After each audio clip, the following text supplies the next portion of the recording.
Hello everyone, welcome to ओकुल, India के सबसे अफोर्डेबल लर्निंग प्लेटफॉर्म में आप सभी लोगों का एक बार फिर से बहुत बहुत स्वागत है।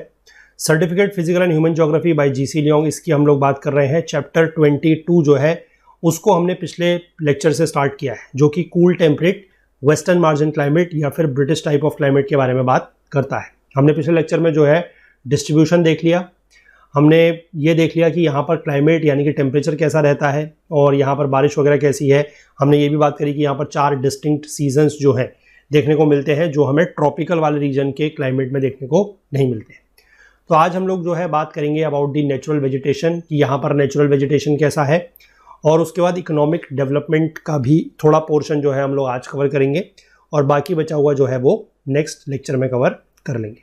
तो चलिए स्टार्ट करते हैं पार्ट सेकंड को।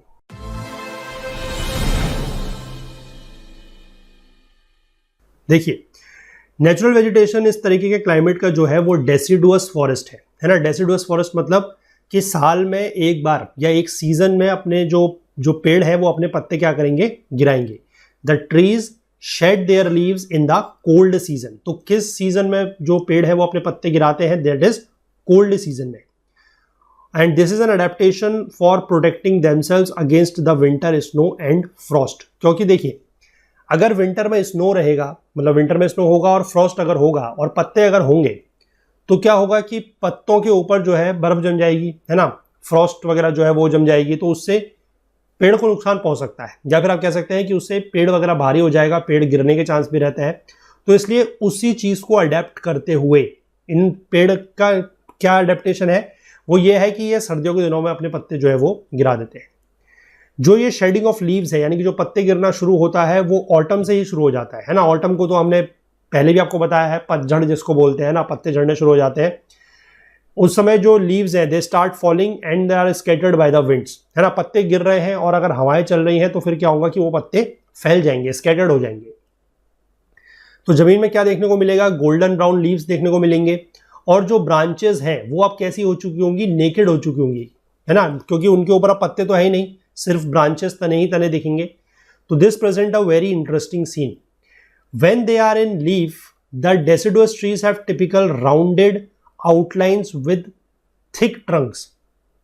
मतलब जब इन डेसिडुअस ट्रीज के ऊपर पत्ते होते हैं तो ये टिपिकल राउंडेड लगते हैं, है ना। इनकी जो आउटलाइन है वो राउंडेड सी दिखती है, और थिक ट्रंक यानी कि जिनके तने होते हैं वो काफी मोटे हैं, and out spreading branches that yield valuable temperate hardwood. तो आउट स्प्रेडिंग ब्रांचेस मतलब बाहर की तरफ को निकलने वाली इनकी तने होती हैं, शाखाएं होती हैं, और इसमें से काफी ज्यादा वैल्यूएबल टेम्परेट का जो टेम्परेट रीजन का है और हार्डवुड मिलता है। इसमें कुछ इंपॉर्टेंट या कॉमन स्पीशीज जो है दे आर ओक, है ना, elm, ash, birch, beech, poplar and hornbeam. उसके बाद अगर कुछ वेटर एरियाज की हम बात करें, मतलब जहां पर ज्यादा बारिश वगैरह होगी, तो वहां पर फिर विलोज, एल्डर और एस्पेन, इस तरीके की चीजें जो है वो इस तरीके की स्पीशीज प्रजातियां पाई जाती हैं। बाकी जगहों पर कुछ और स्पीशीज भी पाई जाती है, जैसे कि चेस्टनट, साइकामोर, मैपल, लाइम, ये चीजें। अब unlike the equatorial forest, the deciduous trees occur in pure stands and have greater लुम्बरिंग value from the commercial point of view. मतलब प्योर स्टैंड का मतलब क्या है, जैसे अगर आप इसको याद करें, मैंने पहले ही बताया कि चीज़ों को याद रखना बहुत ज़रूरी है। इक्वेटोरियल फॉरेस्ट के केस में हमने बात करी थी कि वहाँ पर क्या है कि प्रजातियां बहुत हैं, स्पीशीज बहुत सारी हैं। हमने देखा था कि छोटे से एरिया में ही 200 से ज़्यादा प्रजातियां हैं, और इतनी ज़्यादा प्रजाति होने की वजह से क्या है कि वहाँ पर उनका कॉमर्शियल एक्सप्लॉयटेशन नहीं हो पाता। क्योंकि अगर आपको मान लीजिए किसी एक प्रकार का पेड़ काटना है, तो होगा क्या कि अगर मान लीजिए किसी एक जगह पर 200 पेड़ है, तो एक प्रजाति का एक ही पेड़ होगा, फिर आपको ढूंढने के लिए उसको कहीं और जाना पड़ेगा, उस सेम स्पीशीज को, सेम प्रजाति के पेड़ को। तो वो थोड़ा सा प्रॉब्लम का केस है। यहां पर ऐसा नहीं है। यहां पर जो डेसिडुअस ट्रीज है they are in pure stand. Pure stand का मतलब यही है कि एक ही प्रजाति के बहुत सारे पेड़ आपको एक जगह पर देखने को मिल जाएंगे। तो इसीलिए जो लुम्बरिंग है, लुम्बरिंग का मतलब वही होता है कि पेड़ वगैरह को काटना कॉमर्शियल यूज के लिए, तो वो यहां पर काफी ज्यादा इंपॉर्टेंट है। The open nature of the forest with sparse undergrowth is useful in logging operations. अब open nature of the forest है, मतलब फॉरेस्ट जो है वो भी बहुत ज्यादा कैसे है, घने नहीं है, बहुत ज्यादा डेंस फॉरेस्ट नहीं है, और साथ ही साथ जो अंडर ग्रोथ है वो भी स्पार्स है, यानी कि कम है। अंडर ग्रोथ मतलब मैंने आपको बताया था कि पेड़ की छाया के नीचे जो भी छोटे मोटे कुछ घास वगैरह या कुछ छोटे पौधे वगैरह उगते हैं, दैट इज अंडर ग्रोथ। तो अंडर ग्रोथ भी यहाँ पर कम है। तो इससे क्या फायदा है कि लॉगिंग ऑपरेशन आसान है। लॉगिंग ऑपरेशन मतलब कि पेड़ को अगर आप काटेंगे तो आप उसका ढेर लगा के रखते हैं, that is known as logging. तो जगह है तो यहां पर आप वो भी कर सकते हैं। Easy penetration means much cost can be saved in the movement of the logs, है ना। और उसकी वजह से ये भी एक फायदा है कि लॉग्स की मूवमेंट जब होगी एक जगह से दूसरी जगह तो उसमें बहुत ज्यादा पैसा बच जाएगा। The deciduous hardwood are excellent for both fuel and industrial purpose है। अभी इसका यूज क्या है, ये फ्यूल के तरह से भी यूज किया जा सकता है और इंडस्ट्रियल पर्पस भी इसका बहुत ज्यादा है। तस्मानिया की अगर हम बात करें तो यहाँ का जो टेम्परेट यूकेलिप्टस है that are also exclusively felled for lumbering industry. Lumbering industry के लिए इसको भी गिराया जाता है, इसका भी यूज होता है ना।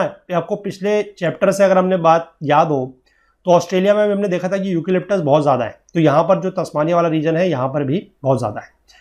अब इसके बाद अगर हम माउंटेन्स की तरफ को चलें, हायर एरियाज की बात करें, जैसे स्कैंडिनेवियन हाईलैंड्स हैं, या फिर आप रॉकीज में आ जाएं, या फिर साउदर्न एंडीज, या फिर आपके न्यूजीलैंड के जो सदर्न एप्स वगैरह हैं वहां पर जो ये डेसिडुअस फॉरेस्ट है वो आपको देखने को नहीं मिलेंगे। वहां पर डेसिडुअस फॉरेस्ट रिप्लेस कर दिए जाएंगे बाय द कॉनिफर्स, है ना। कॉनिफर्स मैंने आपको बताया था जो नीडल शेप्ड के जिनके पत्ते वगैरह होते हैं, है ना। पाइन, फर, बिर्च, इस तरीके के जो है ना, सॉरी बिर्च आई थिंक नहीं होता है, पाइन है, फर है, ये तरीके की चीजें आपको वहां पर पाई जाएंगी क्योंकि वहां पर ठंडा है। तो which can survive higher altitude, ये ऐसे पेड़ हैं जो हायर एल्टीट्यूड को सर्वाइव कर सकते हैं and lower temperature and poorer soils. तो ऐसे सॉइल्स पर ये कॉनिफेरस ट्रीज जो है ये रह सकते हैं, ये सर्वाइव कर सकते हैं, तो वहां पर ये चीज देखने को मिल रही है। तो आपने नेचुरल वेजिटेशन देख ली, बहुत ही सिंपल है। डेसिडुअस फॉरेस्ट है ज्यादातर जगहों पर, और हायर एरियाज में या हाईलैंड एरियाज में आपको क्या देखने को मिल रहे हैं, कॉनिफर्स। अब इसके बाद अगर हम बात कर लेते हैं इकोनॉमिक डेवलपमेंट की, तो वो क्या है देखिए। अब a very large part of the deciduous woodlands have been cleared for fuel, timber और agriculture। ये जो deciduous के woodlands है, woodland मतलब जहां पर ये पेड़ वगैरह हो रहे हैं, उनको क्या कर दिया गया है, काट दिया गया है, क्लियर कर दिया गया है। क्यों? क्योंकि उस लकड़ी का या तो ये फ्यूल की तरह इस्तेमाल करते हैं, या फिर टिम्बर मतलब मकान बनाने में, फर्नीचर बनाने में इस्तेमाल करते हैं, या फिर एग्रीकल्चर मतलब एग्रीकल्चर के लिए कैसे कि अगर आपको एग्रीकल्चर के लिए जमीन चाहिए तो आपको पहले क्या करने पड़ेंगे, जंगल काटने पड़ेंगे, तभी आप वहां पर खेती कर पाएंगे। तो उसके लिए भी इन्होंने पेड़ काटे हैं। The dense population necessitates the removal of the low land forest particularly for the plots. अब ये एरिया भी जो है, अभी आप आगे जाके पढ़ेंगे कि ये एरिया भी जो है आपका नॉर्थ वेस्ट यूरोप वाला बहुत ज्यादा डेंस पॉपुलेशन है यहाँ पर भी। तो पॉपुलेशन जितनी ज्यादा होगी उसकी डिमांड उतनी ज्यादा होगी, और उसकी डिमांड को पूरा करने के लिए फिर प्रोडक्शन भी ज्यादा करना पड़ेगा। तो एग्रीकल्चर में भी वही चीज होगी कि एग्रीकल्चरल डिमांड ज्यादा है तो ज्यादा खेती करनी पड़ेगी, और उसके लिए ज्यादा जमीन चाहिए। तो ज्यादा जमीन अगर चाहिए तो क्या करेंगे, जंगल काटेंगे, है ना। तो इसीलिए जंगल वगैरह काटे गए हैं। तो एक एग्जांपल यहां पर दिया है कि ब्रिटेन में सिर्फ only 4% of the original forest जो है वो आज की डेट में बचे हुए हैं। मतलब जितने फॉरेस्ट वहां पर पहले हुआ करते थे उनका सिर्फ 4% ही फॉरेस्ट अब यहां पर देखने को मिल रहे हैं। और यहां पर बहुत ज्यादा large range of cereals, fruits, root crops जो है वो उगाई जाती हैं। रूट क्रॉप्स मतलब जो आपकी जमीन के अंदर उगती हैं, जैसे potato is a root crop, है ना। रेडिश, कैरेट, ये सारे के सारे क्या होती हैं, these are your root crops. तो ये उगाई जाती हैं, और ये ज्यादातर होम कंजम्पशन के लिए यानी कि खुद के कंजम्पशन के लिए उगाई जाती हैं rather than for export. Export नहीं करते ये लोग। क्यों नहीं करते? क्योंकि इनकी जो है पॉपुलेशन बहुत ज्यादा है, डिमांड बहुत ज्यादा है, तो ये एक्सपोर्ट नहीं कर सकते। North west Europe which include some of the most crowded parts of the globe has little surplus for export. क्योंकि नॉर्थ वेस्ट यूरोप में जो है one of the most crowded part of the globe है। मतलब यहां पर भी जो पॉपुलेशन है वो बहुत ज्यादा है, और पॉपुलेशन ज्यादा है तो वही बात है कि उनकी डिमांड ज्यादा होगी, उनका कंजम्पशन ज्यादा होगा। तो इसलिए इनके पास जितना भी ये प्रोडक्शन करते हैं, इनके पास खुद के लिए ही वो हो पाता है ना। मतलब खुद के लिए भी हो पाता है, या खुद के लिए भी कभी कमी पड़ जाती है तो इनको इंपोर्ट करना पड़ता है, लेकिन ज्यादा नहीं है। क्योंकि आप एक्सपोर्ट कब करेंगे, जब आपकी खुद की पहले पेट भर गया होगा, तभी आप किसी और दूसरे को खिलाएंगे। आपका जब खुद ही पेट खाली है तो पहले आप अपनी भूख शांत करेंगे, है ना। तो वही चीज यहां पर है। तो it is in fact the net importer of food crops. तो इसलिए ये लोग क्या करते हैं, फूड क्रॉप्स को इंपोर्ट करते हैं। मतलब जितना इनके वहां प्रोडक्शन हो रहा है उससे इनकी खुद की डिमांड ही पूरी नहीं होती है। स्पेशली वीट यहां पर आता है from almost all parts of the wheat lands from for bread making and other food items. Bread वगैरह बनाने के लिए और बाकी चीजें बनाने के लिए वीट वगैरह जो है वो यहां पर हर जगह से आता है। The region differs from many others in its unprecedented industrial advancement. अब यहां पर जो है इंडस्ट्रीज का एडवांसमेंट बहुत ज्यादा है।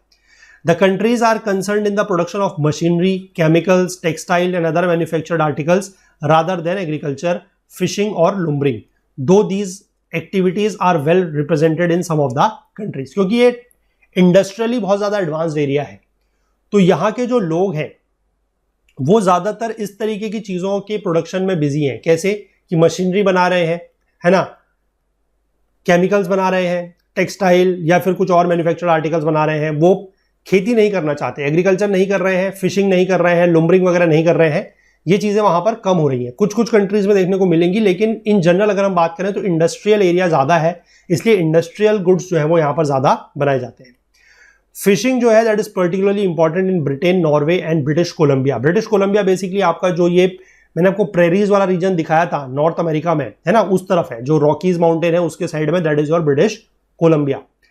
Since the manufacturing aspects of geographical industrial geography will be dealt with in much greater detail in chapter 27. ये chapter 27 की जो बात लिखी है इसको आप कतई भी याद नहीं रखेंगे, इसको भूल जाएंगे, क्योंकि ये एक अलग बुक है. जीसी लियोंग की और एक ऑथर की और मिला के एक अलग बुक आती है, that is economic and human geography. उसके बारे में दिया गया है, लेकिन वो हमें पढ़ने की जरूरत नहीं है. ठीक है, जितना वो ह्यूमन ज्योग्राफी वाली बात है या फिर जो इकोनॉमिक ज्योग्राफी वाली बात है वो हमने जो अपनी क्लास 12th की दो बुक पढ़ी है. कौन सी? एक तो फंडामेंटल्स ऑफ ह्यूमन डेवलपमेंट और दूसरी पढ़ी है इंडिया पीपल एंड इकोनॉमी. बस वो उतनी हमारे लिए काफी है. ठीक है, उसमें हम इससे ज्यादा किसी और बुक को या फिर स्पेशली जीसी लियोंग की जो इकोनॉमिक एंड ह्यूमन ज्योग्राफी है उसको कवर नहीं करेंगे, तो इस चीज को आप भूल जाइए. सिर्फ आप इतना याद रख सकते हैं कि we shall deal here with the agricultural development of the region. तो यहां पर हम लोग जो है एग्रीकल्चरल एरियाज में या एग्रीकल्चर के क्षेत्र में क्या क्या डेवलपमेंट हुए हैं, क्या क्या विकास हुए हैं, उनके बारे में बात करेंगे. तो सबसे पहला जो है दैट इज मार्केट गार्डनिंग. ये मार्केट गार्डनिंग को हम लोग जो है इस लेक्चर में कवर कर लेते हैं. इसका जो आगे का पोर्शन रहेगा इकोनॉमिक डेवलपमेंट का, उसको हम लोग अगले लेक्चर में देखेंगे. दो market gardening is practised throughout the world wherever there is large urban population. ये मार्केट गार्डनिंग बेसिकली क्या है कि मार्केट के पास जो है वो गार्डन वगैरह बनाया जाएगा. गार्डन मतलब वहां पर फसल वगैरह उगाई जाएगी, क्रॉप वगैरह उगाई जाएंगी, that is your market gardening. और उसमें भी फसल भी कैसी उगाई जाएंगी, जो बेसिकली हॉर्टिकल्चरल क्रॉप होंगी, वेजिटेबल्स, फ्रूट्स वगैरह, ये सब चीजें. ठीक है, that is known as market gardening. तो क्या बोला जा रहा है कि हालांकि पूरे के पूरे वर्ल्ड में जहां पर भी अर्बन पॉपुलेशन ज्यादा होगी वहां पर मार्केट गार्डनिंग की जाएगी, but nowhere else it is so highly specialised as in north west Europe. लेकिन नॉर्थ वेस्ट यूरोप में सबसे ज्यादा ये स्पेशलाइज्ड है और किसी भी जगह में इतना ज्यादा स्पेशलाइज्ड नहीं है जितनी नॉर्थ वेस्ट यूरोप में है. अब इसके लिए कुछ फैक्टर्स हैं जो इसके लिए रिस्पॉन्सिबल है.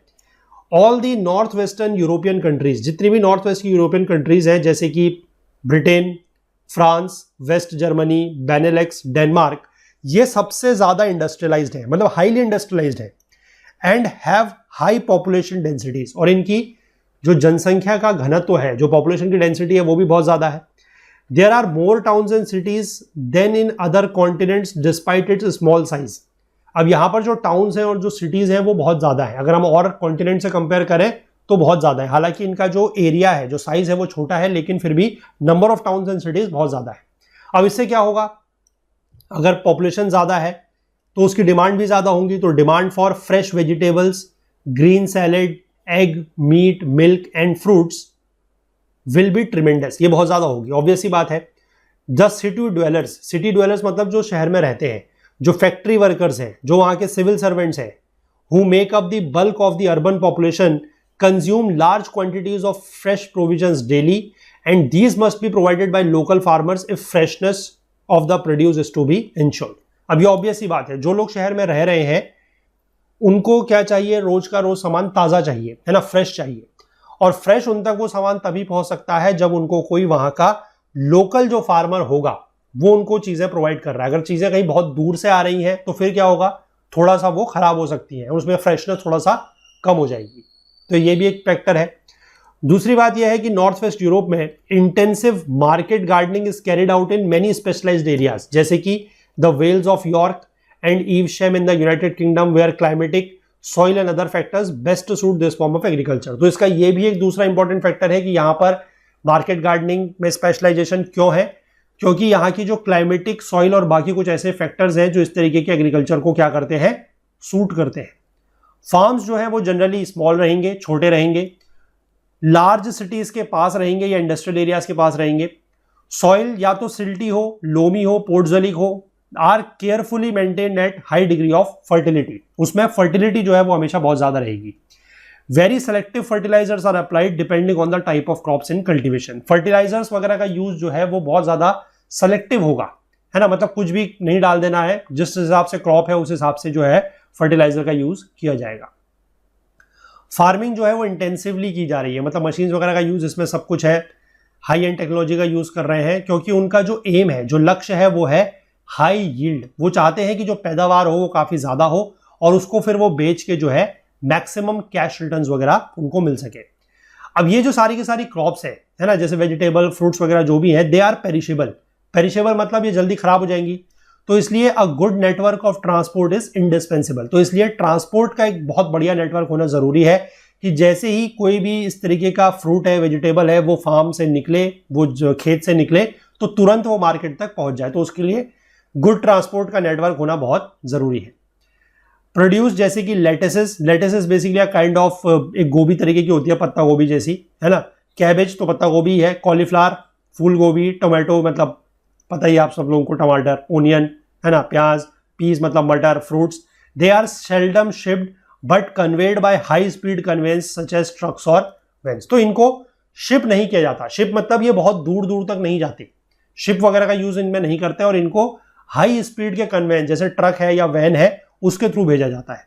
तो perhaps a more appropriate term to use is the truck farming which is commonly used in the United States. तो इसको जो है इस तरीके की फार्मिंग को ट्रक फार्मिंग भी बोला जाता है। ये मैंने आपको एनसीईआरटी जब हम लोग पढ़ रहे थे वहां पर भी ये चीज बताई थी, वहां पर भी ये टर्म आया था ट्रक फार्मिंग। मैंने वहां पर भी बताया था कि ट्रक फार्मिंग का मतलब वही है कि जब आपका सामान या जो एग्रीकल्चरल प्रोड्यूस है वो फार्म से निकले और वो मार्केट तक पहुंचने के लिए उसको ट्रक वगैरह का यूज किया जाता है, या फिर आप कह सकते हैं कि और हाई स्पीड रोड ट्रांसपोर्ट का यूज किया जाता है, तो that is known as truck farming. अब कुछ जगहों पर जहां पर वार्मर वेदर है या फिर बेटर सॉइल्स है, जैसे कि साउथ वेस्ट इंग्लैंड में, डेवॉन, कॉर्नवेल में, can also induce farmers to take to market gardening. वहां पर क्या है कि वो फार्मर्स को भी ये चीज बोली जा सकती है कि आप मार्केट गार्डनिंग करें। हालांकि वो थोड़ा सा क्या है कि जो मोर पॉपुलेटेड डिस्ट्रिक्ट्स हैं उनसे थोड़ा रिमोट है। मतलब वैसे तो हमने बताया कि ये जनरली वहां पर होगी जो सिटीज के पास, टाउन्स के पास, इंडस्ट्रियल एरियाज के पास की जो जगह है, लेकिन कुछ कुछ ऐसी जगहों पर जहां की सॉइल बेटर है और थोड़ा सा वेदर जो है तो गर्म है, तो वहां के किसानों को भी ये बोला जा सकता है कि वो मार्केट गार्डनिंग करें। Early vegetables, early potatoes, tomatoes जो है वो उगा सकते हैं, है ना। अर्ली वेजिटेबल्स मतलब जो जल्दी से फसल जिनकी जल्दी हो जाती है, अर्ली पोटैटोज मतलब जिनको जल्दी से उगाया जा सकता है ना। वो लंदन में आते हैं कैनरी आइलैंड से, चैनल आइलैंड से, from Brittany in north west France, इन सब जगह से इस तरीके की वेजिटेबल्स आती हैं। सिमिलरली बल्ब्स हैं या फ्लावर्स हैं from the polderlands of the Netherlands. Eggs, bacon and other dairy products जो है वो डेनमार्क से आते हैं, फ्रॉम डेनमार्क, मतलब डेनमार्क से आते हैं, और वो कहाँ भेजे जाते हैं, send to the major industrial centres of Europe in almost perfect condition for household consumption. मतलब उनको इस तरीके से भेजा जाता है कि वो कंजम्पशन के लिए बिल्कुल परफेक्ट है। जो हॉर्टिकल्चरल इंडस्ट्री है नीदरलैंड की, so highly specialised that Dutch tulips and bulbs are flown by the KLM। KLM एक तरीके की डच एयरलाइंस है, वहां से वो लोग उसको दूर दराज में रोम, है ना, रोम मतलब आपका इटली थोड़ा सा दूर है, पेरिस भेजते हैं, ज्यूरिक, लंदन, इन सब जगह पर उनको वो भेजते हैं। ऑस्ट्रेलिया की अगर हम बात करें तो वहां पर हाई स्पीड बोट्स जो है they ply across the Bass Strait daily from Tasmania to rush vegetables, tomatoes, apples and bananas to most of the large cities in mainland Australia. Australia और जो तस्मेनिया है उसके बीच में एक वाटर बॉडी है, वो है बास स्ट्रेट। तो उस बास स्ट्रेट में क्या है कि हाई स्पीड बोट्स वगैरह रोज चलती हैं, और वो क्या करती हैं, तस्मानिया से ये सामान लेती हैं, वेजिटेबल, टमाटोज, एप्पल, बीन वगैरह, और ये ऑस्ट्रेलिया तक वो पहुंचाती हैं रोज के रोज। And it is no wonder that Australians nicknamed Tasmania the garden state. और इसीलिए ऑस्ट्रेलियंस जो ऑस्ट्रेलियाई लोग हैं वो तस्मेनिया को एक गार्डन स्टेट बुलाते हैं, क्योंकि वहां से उनको बहुत सारा सामान वगैरह, एग्रीकल्चरल प्रोडक्ट वगैरह जो है वो रोज का मिल रहा है।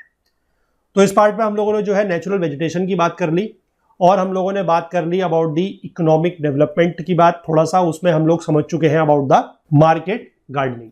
तो इस लेक्चर को हम लोग इतना ही रखेंगे, क्योंकि इसके आगे का जो पार्ट है वो फिर थोड़ा सा लंबा है, उसको हम एक ही साथ कंटिन्यू करेंगे और अगले लेक्चर में उसको हम कवर कर लेंगे और अगले लेक्चर में हमारा मोस्ट प्रोबेबली ये चैप्टर जो है वो भी कंप्लीट हो जाएगा। तो कंटेंट रिलेटेड अगर आपको कोई भी डाउट है तो आप हमारा टेलीग्राम का group Okul GS UPSC discussion forum इसको ज्वाइन कर सकते हैं। लिंक आपको नीचे डिस्क्रिप्शन में मिल जाएगा या फिर आप टेलीग्राम पे सर्च करके भी ज्वाइन कर सकते हैं। फुल कोर्स में आप लोगों ने एनरोल किया हुआ है तभी आप लोगों को ये वीडियोस देखने को मिल पा रहे हैं, क्योंकि यूट्यूब पे सारे वीडियोस अवेलेबल नहीं है। और अगर आप चाहते हैं अपने फ्रेंड्स वगैरह के साथ इनको शेयर करना तो ज़रूर से आप लिंक वगैरह शेयर कीजिएगा ताकि वो लोग भी जो है इनसे फ़ायदा उठा सकें। अगर कोर्स को एक्सेस करने में आपको कोई भी टेक्निकल क्वेरी आ रही है तो आप हमसे support@okul.co हमारी ओकुल हेल्प डेस्क की ईमेल आईडी है, उसके थ्रू कांटेक्ट कर सकते हैं, या फिर आप हमारे से social media platforms Facebook, Instagram, LinkedIn, Twitter इनके थ्रू भी जुड़ सकते हैं और अपने जो भी सजेशंस या फीडबैक आप देना चाहे यहाँ से भी आप हम तक पहुँचा सकते हैं। तो चलिए मिलेंगे अगले लेक्चर में, तब तक के लिए अपना बहुत बहुत ध्यान रखिएगा। Please do take care of yourself. Thank you, have a nice day, bye bye.